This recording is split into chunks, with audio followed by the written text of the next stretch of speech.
Berita baik untuk semua yang mencari pekerjaan. Peluang untuk memenuhi jawatan kosong dibawakan khas oleh Sarawak FM bersama Kementerian Sumber Manusia bersama Perkeso. Di Kuching, KFF Ice Work Sarawak dan Berhad Kuching mempelawa penduduk tempatan untuk mengisi 15 kekosongan sebagai pekerja am dalam sektor pembuatan ais di Kuching, gaji RM1,500 sebulan. Jaya Luz dan Berhad Kuching mempelawa penduduk tempatan untuk mengisi 136 kekosongan sebagai pekerja am dalam sektor pembinaan di Kuching dan Kota Semarahan, gaji RM57.70 sehari. King Ni Tradings dan Berhad Kuching mempelawa penduduk tempatan untuk mengisi 5 kekosongan sebagai pekerja am dalam sektor pemborongan di Kuching, gaji RM1,500 sebulan.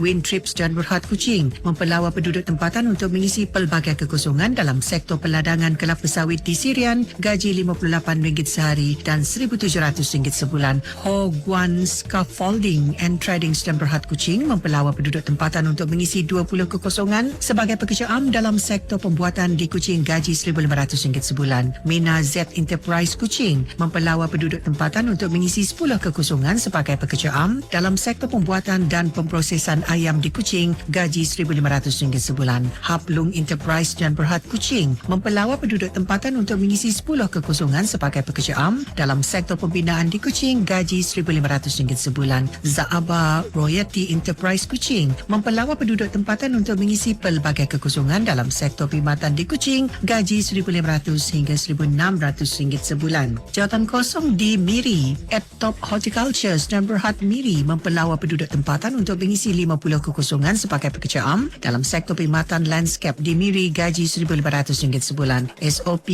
Karabungan dan Berhad Miri mempelawa penduduk tempatan untuk mengisi 500 kekosongan sebagai pekerja am dalam sektor peladangan kelapa sawit di Miri, gaji RM57.69 sehari. WL Furnitures dan Berhad Miri mempelawa penduduk tempatan untuk mengisi 5 kekosongan sebagai tukang kayu dalam sektor pembuatan perabot di Miri, gaji RM1,600 sebulan. Altos dan Berhad Miri mempelawa penduduk tempatan untuk mengisi 200 kekosongan sebagai pekerja am dalam sektor peladangan kelapa sawit di Miri, gaji RM57.70 sehari. Plus Sunbest dan Berhad Miri mempelawa penduduk tempatan untuk mengisi 20 kekosongan sebagai pekerja am dalam sektor peladangan kelapa sawit di Miri, gaji RM1,500 sebulan.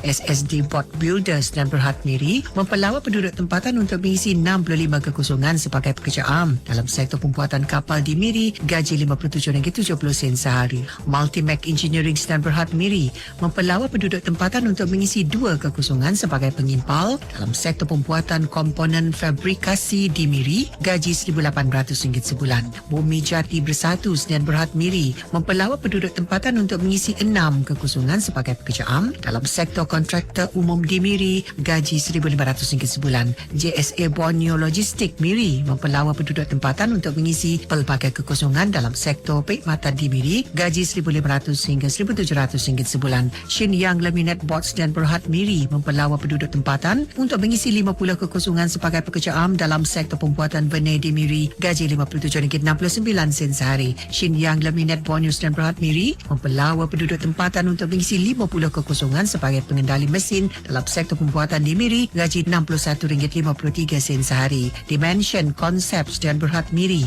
mempelawa penduduk tempatan untuk mengisi 5 kekosongan sebagai pekerja am dalam sektor pembuatan di Miri, gaji RM1,500 sebulan. Untuk maklumat lanjut, sila hubungi pejabat Perkeso yang terdekat atau mendaftar di portal pekerjaan Kementerian Sumber Manusia di bawah selian Perkeso, iaitu My Future Jobs. Layari myfuturejobs.gov.my untuk peluang pekerjaan hari ini.